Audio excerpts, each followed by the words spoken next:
Sorry we're late today. We had a little technical difficulties. You gotta love the Wi-Fi and all that fun stuff. So we are finally going and ready to answer the questions that you guys submitted for our second round of Ask the Esthetician. So Stacy's gonna ask from behind the camera, so if you have questions, please feel free to go ahead and post them in the comments and we'll absolutely try to get to them. But we'll start with the ones that folks have submitted before this. Why don't you go ahead with the first question, Stacey? All right, so the first question is, what kind of skincare would you recommend for sensitive skin? So that's kind of a tough question. You almost need to see somebody's skin for me to make a great recommendation. But the one thing I would say, which is probably contrary to what most people believe, I would absolutely not use an organic skincare product or a natural skincare product on a sensitive skin.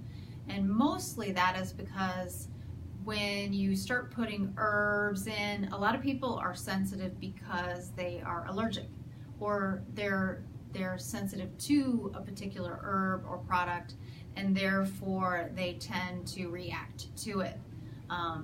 Typically, a sensitive skin does better with something that is more tested, like a medical product or something that's just had to be put through the ringer, and that's sort of the best way, you know, like they've tested it on so many skins that you know that you'll be prone, people will react or they won't react. But those ones that have been FDA approved and thoroughly tested tend to do better with sensitive skins.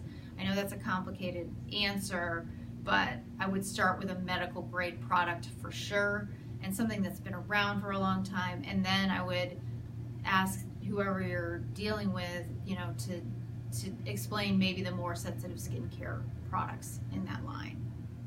Would you recommend using just one company or several companies? Is it okay if you blend different companies, or should you just stick to one skincare company as far as products? So definitely we pull from all different lines. Like we have a great line here that's very corrective if you have problems with acne or age spots.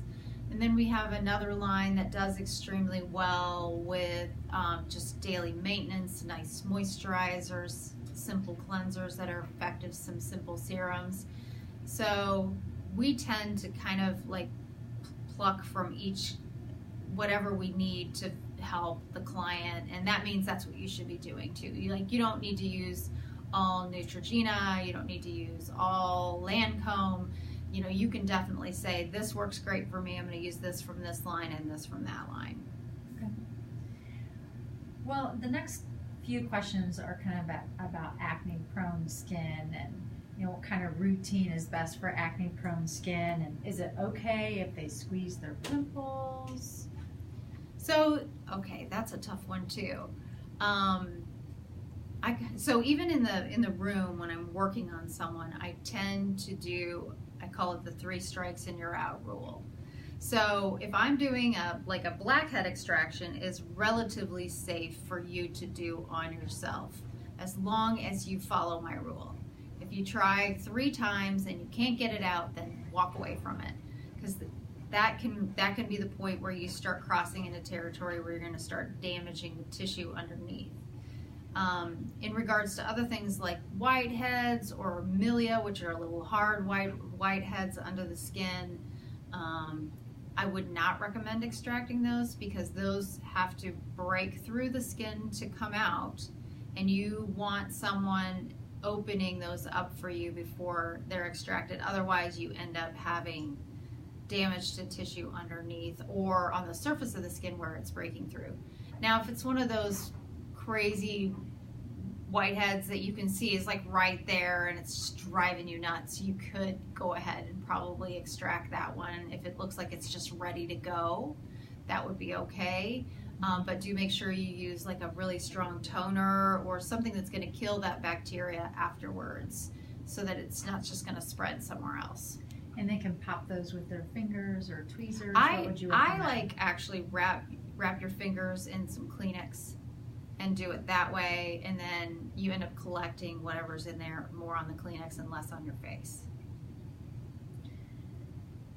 What can you do to get rid of bags and circles under your eyes?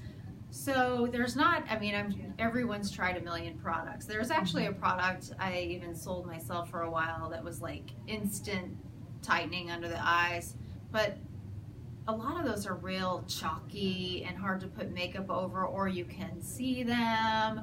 There's not a lot of great actual products for bags. We have several services that work well. Quite frankly, Botox can be very effective because sometimes that bag is coming because of the muscle movement that's here at the edge of the eye.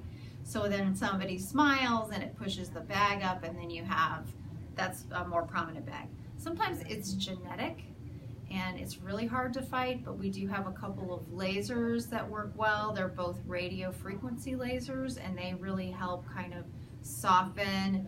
They're not going to fix it. It's not going to be, you mean surgery is the only thing that fixes a real hardy under eye bag, but it will soften it up, tighten it up, and make it look a little bit better.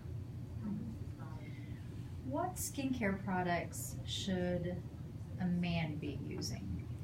So men tend to have much oilier skin, more blackheads in the nose, and they're shaving every day. So they're exfoliating daily for the most part, which we can't do. Our skin would be too soft and tender, and our hair would be too much for that. So they're gonna focus more towards oily skin products, not as much youth-based products, but more just oily skin-based products. And then secondly, there's a few things that are great for men, like vitamin C is great for prevention or just keeping a guy's face looking good. And there's so many options. I like more gel-based ones for their face than liquidy vitamin C's. Those tend to do better on a guy's face. Sunscreen, please guys, will you please put some sunscreen on? Like, that is one of the best things a guy can do to help prevent his aging from showing down the road. Is just, you know, you're out at your kid's baseball game, and just, you know, if you just wear daily sunscreen, it makes a huge difference in your aging. Well, it appears that some resolutions are working this year. So there's another question that says, I'm losing weight, I see my skin sagging. Is there anything that I can do about that? So it depends how much it's sagging. If you've got just a little bit of arm waddle, I always like to call it, or a little pooch of something on your belly, or just some general loose skin on your thighs, we do have a great laser for that. It's called the Venus Legacy, and it does work extremely well on tightening that stuff up, and maybe even removing a tiny bit of fat there if it's still left over. Otherwise, like if you're doing big dramatic arms or dramatic belly, then you're looking realistically more at surgery, and the downside to surgery would be the scars left behind. Like if you do a tummy tuck, that scar is very prominent and big. Like I've never seen a good arm plastic surgery that, you know, they leave a line down the, you know, you wouldn't end up wanting to wear short sleeves in that scenario either, so that's not necessarily the most beneficial thing that you could do. But if you just need minor tightening from weight loss, there are great machines, and I think the Legacy is definitely the best on the market for that. Okay. If a product is costly, can I assume it's a better quality? Vice versa, if a product is cheaper, is it typically not as effective, or is there really any sort of correlation between the expense of a product versus the quality of a product? So I would definitely say when you're looking at product, it's more about where your active ingredients lie on the back of the product. So if you take your product and you bought an acne product that has salicylic acid in it, then you want to see that high on the list of ingredients. If it's down on the bottom, it's going to be less effective. You know, if it's one of the last three things in the product, it's not going to be as good. You can find decent over-the-counter products things like face washes, I'm not that picky about what face wash someone uses unless they have an issue. Then it makes sense to pick something very specific. But there is a huge difference between what you can buy at Walgreens or even what you can buy from your friends and what we can give you here, mostly because we have to have a doctor to carry the lines we have because they're stronger and more effective. So they have more power in them. And it will make them pricier, but it may not make it pricier than the product being sold to you by your friend. Ironically, they could sell you a serum that is $80 and we could sell you a serum that's $80 and ours is going to be a stronger product. So it could be identical base and concept, but you end up actually getting a better performance because they couldn't even sell you what we carry in here, for example. Right. So, is that all of our questions, or That is everything, and there isn't any more coming in. We have a few people watching, but no more questions coming in. So. Okay. So we just thought we'd hit on a few more topics. We don't want to keep you online for too long, but we will do these periodically, and we'll post this on our YouTube channel, so you'll be able to watch this and some of the other ones. Like we've already done one. This is the second one.